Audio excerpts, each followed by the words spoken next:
नमस्कार, daily line के news file bulletin में आपका स्वागत है। मेरा नाम प्रशांत है। इस बुलेटिन में हम आपको बताएंगे लोकसभा चुनाव की घोषणा से पहले गृह मंत्रालय सीएए को लेकर के क्या घोषणा करने वाला है और बताएंगे केंद्र सरकार ने जमाते इस्लामी पर अब कितने साल का बैन और बढ़ा दिया है और ये क्या है जमात इस्लामी, इसके बारे में भी जानेंगे। इसके साथ ही बताएंगे संदेश खाली मामले में कलकत्ता हाईकोर्ट ने किन शर्तों के साथ बीजेपी को धरना देने की इजाजत दी है। लेकिन उससे पहले एक नजर डालते हैं आज की हेडलाइंस पर। 3 राज्यों के 2 दिवसीय दौरे पर पीएम मोदी, केरल के बाद तमिलनाडु पहुंचे प्रधानमंत्री। कांग्रेस के साथ राज्य की गठबंधन सरकार पर जमकर साधा निशाना। लोकसभा चुनाव से पहले सीएए पर नोटिफिकेशन जारी कर सकती है सरकार। केंद्र सरकार की तैयारी पूरी, 3 मुल्कों के शरणार्थियों को मिलेगी नागरिकता। देश की सुरक्षा को लेकर केंद्र सरकार का बड़ा फैसला, जमाते इस्लामी पर 5 साल के लिए बढ़ाया बैन। संगठन के खिलाफ 2019 में हुई थी कार्रवाई। संदेश खाली मामले में कलकत्ता हाईकोर्ट से बीजेपी को मिली राहत। अदालत ने शर्तों के साथ धरना देने की दी इजाजत। कहा 150 से ज्यादा लोग ना हो शामिल। और किसान आंदोलन का आज 16वां दिन। आंदोलन को लेकर किसान संगठनों में तकरार। संयुक्त किसान मोर्चा का आरोप, कहा पहले से नहीं की चर्चा। और अब शुरुआत करते हैं आज की बड़ी और अहम खबरों की। प्रधानमंत्री नरेंद्र मोदी 3 राज्य केरल, तमिलनाडु और महाराष्ट्र के दौरे पर हैं। 27 फरवरी को वो केरल से तमिलनाडु पहुंचे। पीएम मोदी तिरुपुर के पल्लदम में पदयात्रा एन मन एन मक्कल यानी कि मेरी भूमि मेरे लोग कार्यक्रम में समापन समारोह में शामिल हुए। इस यात्रा की शुरुआत गृह मंत्री अमित शाह ने पिछले साल जुलाई में की थी। यात्रा के समापन समारोह के दौरान लोगों को संबोधित करते हुए पीएम मोदी ने कांग्रेस, तमिलनाडु की डीएमके सरकार पर जमकर निशाना साधा। उन्होंने कहा कि तमिलनाडु में कांग्रेस और डीएमके का गठबंधन राज्य को दोनों हाथों से लूटने के लिए हुआ है। ये भाजपा को मिल रहे समर्थन से घबरा गए हैं। पीएम मोदी ने आगे कहा कि कुछ लोग दिल्ली के एयर कंडीशन कमरों में बैठकर देश को टुकड़ों में देखने की कोशिश करते हैं। और अब बात करते हैं आज की अगली बड़ी खबर की।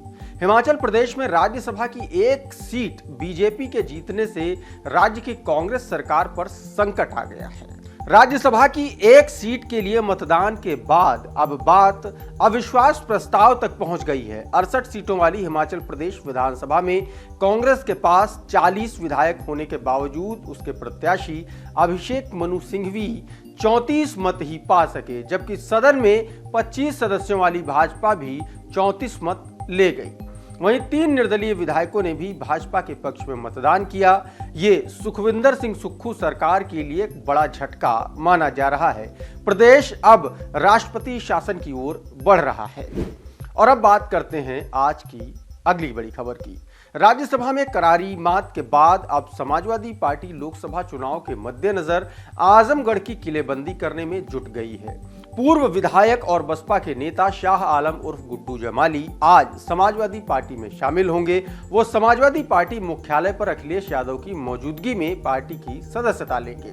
बता दें कि आजमगढ़ में सपा पिछला लोकसभा चुनाव बसपा के गुड्डू जमाली से हार गई थी। जमाली पसमानदा मुस्लिम समाज से आते हैं और उनका मजबूत वोट बैंक सपा से करीबी की एक बड़ी वजह है। जानकारी के मुताबिक पार्टी में शामिल होने के बाद गुड्डू जमाली को विधान परिषद भी भेजा जा सकता है।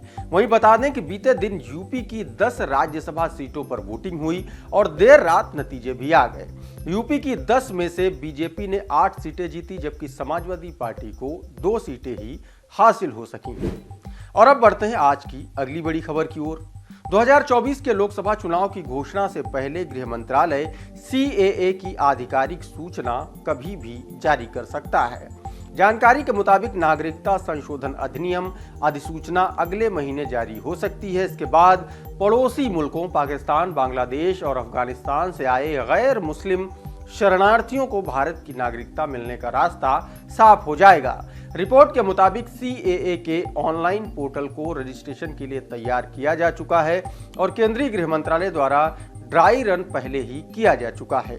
सूत्रों का दावा है कि सीएए इन पड़ोसी देशों के उन शरणार्थियों की मदद करेगा जिनके पास दस्तावेज नहीं है। मंत्रालय को लंबी अवधि के वीजा के लिए सबसे ज्यादा आवेदन पाकिस्तान से मिले हैं। और अब बढ़ते हैं आज की अगली बड़ी खबर की ओर। देश की सुरक्षा को लेकर केंद्र सरकार ने एक और बड़ा फैसला लिया है। सरकार ने मंगलवार को जम्मू कश्मीर के प्रतिबंधित संगठन जमाते इस्लामी पर लगे बैन को 5 साल के लिए और बढ़ा दिया है। ये जानकारी केंद्रीय गृह मंत्री अमित शाह ने सोशल मीडिया प्लेटफॉर्म एक्स पर जारी की। उन्होंने कहा कि देश की सुरक्षा को खतरा पहुंचाने वाले किसी भी व्यक्ति के खिलाफ कड़ी कार्रवाई की जाएगी। बता दें कि केंद्र सरकार ने 28 फरवरी साल 2019 को जमाते इस्लामी को बैन किया था। संगठन पर देश के खिलाफ काम करने के आरोप हैं। सरकार ने पाया कि इससे जुड़े कुछ सदस्य अभी भी देश के लिए खतरा बने हैं, जिसके बाद इस पर 5 साल का बैन और बढ़ा दिया गया। और अब बढ़ते हैं आज की अगली बड़ी खबर की ओर। और आज की अगली बड़ी खबर पश्चिम बंगाल से है। पश्चिम बंगाल के संदेशखाली मामले में बीजेपी लगातार पीड़ित महिलाओं के साथ विरोध कर रही है। इसी बीच कलकत्ता हाईकोर्ट ने संदेशखाली मामले में भारतीय जनता पार्टी को धरना देने की परमिशन कुछ शर्तों के साथ दे दी है। हालांकि परमिशन सिर्फ 2 दिनों की है। कोर्ट ने भाजपा को कोलकाता मैदान में महात्मा गांधी की प्रतिमा के नीचे 28 और 29 फरवरी को प्रोटेस्ट करने की अनुमति दी है। इसके साथ ही कोर्ट ने प्रदर्शन के दौरान लाउड स्पीकर का इस्तेमाल न करने के निर्देश दिए हैं। साथ ही शर्त लगाते हुए कहा है कि इस प्रदर्शन में, इस धरने में 150 से ज्यादा लोग शामिल नहीं होने चाहिए। बता दें कि बीजेपी का आरोप था कि संदेशखाली में हुए यौन उत्पीड़न और जमीन हड़पने के मामले में टीएमसी सरकार प्रदर्शन नहीं करने दे रही है। इसी के बाद पार्टी ने हाईकोर्ट का रुख किया था।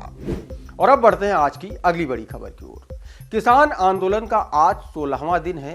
किसान पंजाब और हरियाणा बॉर्डर पर लगातार डटे हुए हैं। इस बीच आंदोलन को लेकर किसान संगठन ही आमने सामने आ गए हैं। संयुक्त किसान मोर्चा का कहना है कि एमएसपी पर आंदोलन को लेकर के उनसे पहले कोई भी किसी तरीके की चर्चा नहीं की गई। किसान मजदूर मोर्चा और संयुक्त किसान मोर्चा ने अपने स्तर पर आंदोलन शुरू किया। अब इस पर केएमएम को कोऑर्डिनेट श्रवण पंधेर ने पलटवार किया है। उन्होंने कहा है कि वो किसान नेताओं से मिले थे, लेकिन सब ने कहा कि एमएसपी को लेकर के आंदोलन खड़ा नहीं किया जा सकता। उन्होंने कहा कि इस बारे में जानकारी भी दी कि 13 बार एसकेएम यानी कि संयुक्त किसान मोर्चा और हरियाणा के किसान नेताओं से वो खुद और उनके साथी मिले। इसलिए यह कहना गलत है कि आंदोलन शुरू करने से पहले किसी से बात नहीं की गई। आज के मॉर्निंग के बड़े अपडेट के साथ इस न्यूज़ फाइल में इतना ही, लेकिन आप बने रहिए डेली लाइन के साथ।